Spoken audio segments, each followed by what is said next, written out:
Ayan, magla-lunch na kami guys. Ito ang ating last stop. Then, magkakaroon tayo ng mga activities dito. Wala na po! Ayan.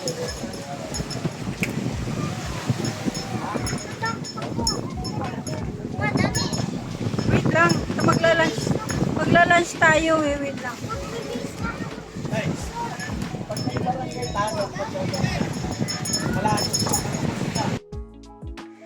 Welcome to Quezon Island.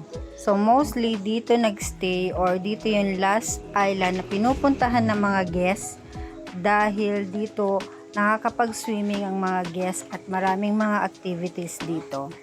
So ito yung gazebo na nirent natin. So this gazebo is 800 pesos for whole day mo siya gagamitin. So nasa taas siya ng bundok. So aakyatin mo pa siya mga ilang steps bago ka makarating dito sa gazebo. So, lunch muna tayo para makapag-swimming na yung mga bata. So, while having your lunch, ito yung view na makikita mo sa baba. Ayan. Super ganda.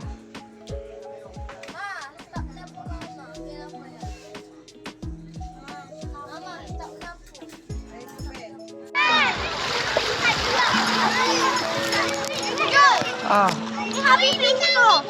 ano yan? Ah!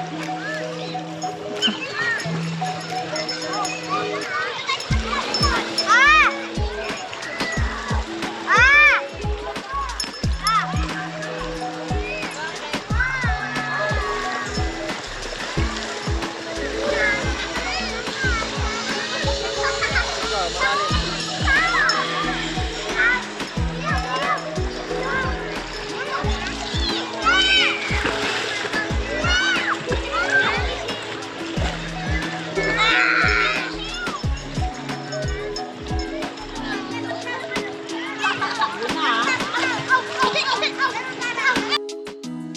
Aside sa zipline activity dito, meron din silang mga water sports katulad ng water bike at meron din silang banana boat ride.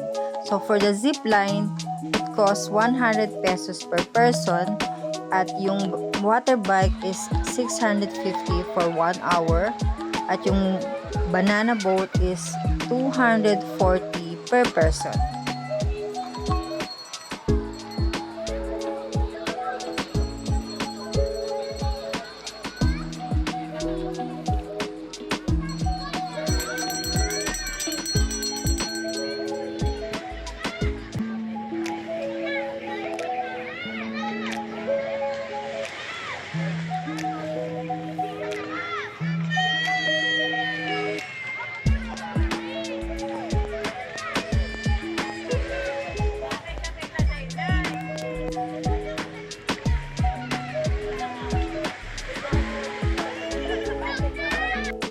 Ayan guys, nandito kami ni Jonah. Ayan, nag-ano kami ng water bike. Ayan o.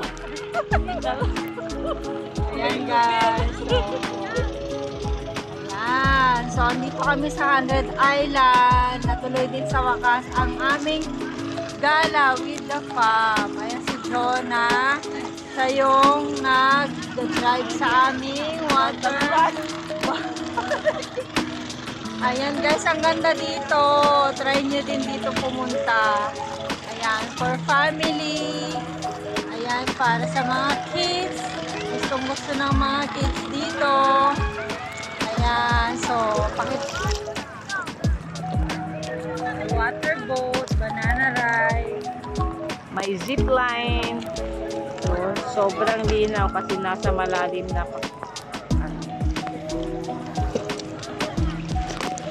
linaw.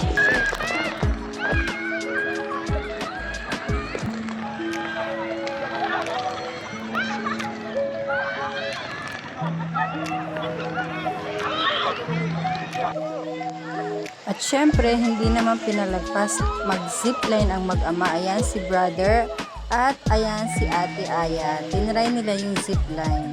Nag-enjoy talaga sila.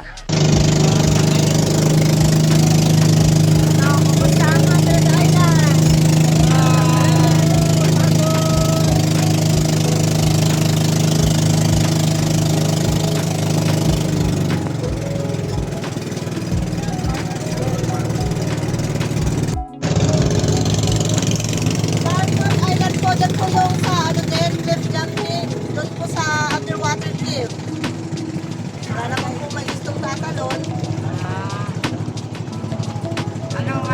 Anong ginagawa nila dyan? Kasi yung life jumping po. Clip, jumping clip. Kasi doon. Doon po sa kuweba. Doon ang pila-pila. Ay, tatalon. Tatalon. Tatalon tapos lalabas ko. Lalabas dyan. Daming ano, nakapila. Sabi na kapira, yun lang. Unang napunta sa butas. Oo, talon. Magaling dito. Ikot-ikot na lang. Matos Island. So habang pabalik na kami sa port is dumaan muna kami sa mga nearby island na kung saan may mga tao rin doon na pumupunta katulad ng Romulo Island, Governor's Island. Ayan, so papakita namin sa inyo kung ano-ano yung mga makikita doon sa island na to. Katulad nitong island na to na tinatawag na Crocodile Island kasi ang shape niya is like a crocodile at ito naman is Turtle Island. Ayan, tingnan nyo guys, shape talaga niya sa malayo is crocodile at ito naman is yung Turtle Island.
Kaya nga aakyat ka pa doon ang pagkataas ka.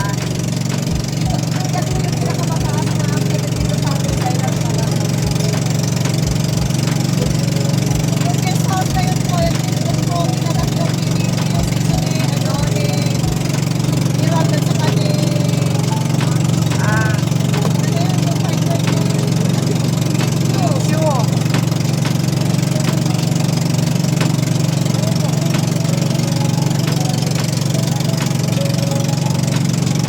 yung cover ng island.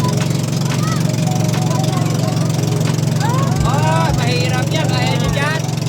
Try na yan. Maganda yun ah. Yan. Dahil maganda. Dito naman sa island na to na tinatawag na Governor's Island, dito makikita ang pinakamataas na zip line na activity at dito rin makikita yung unang ginamit ni PBB House na nung panahon nila Kim Chu at Gerald Anderson. So dito sila nagstay ng the whole season ng PBB House noon. Ayan. So yan yung bahay ni Kuya na ginamit nila.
At pabalik na nga kami ng port ng mga oras na yan.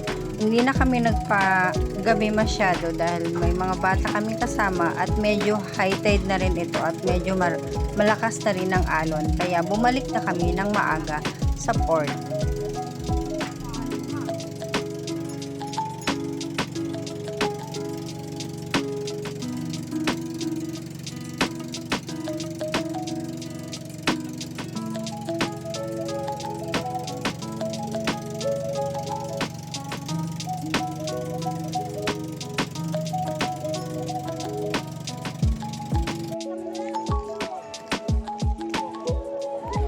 At nakarating na nga kami sa port ng maayos at nag-enjoy lahat ng mga bata sa kanilang adventure sa 100 Island.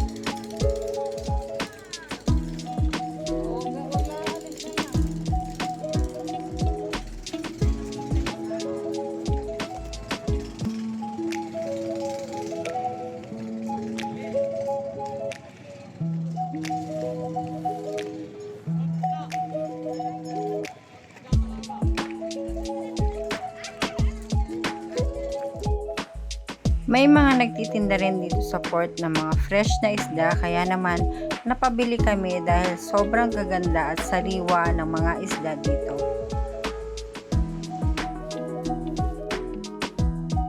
And just like that, salamat sa pagsama ninyo sa amin sa aming adventure with our family. I hope you enjoyed this video. Please do like, share, and subscribe at hit that notification bell para maging updated kayo sa mga susunod naming mga upload videos. God bless everyone. Have a great day. Bye!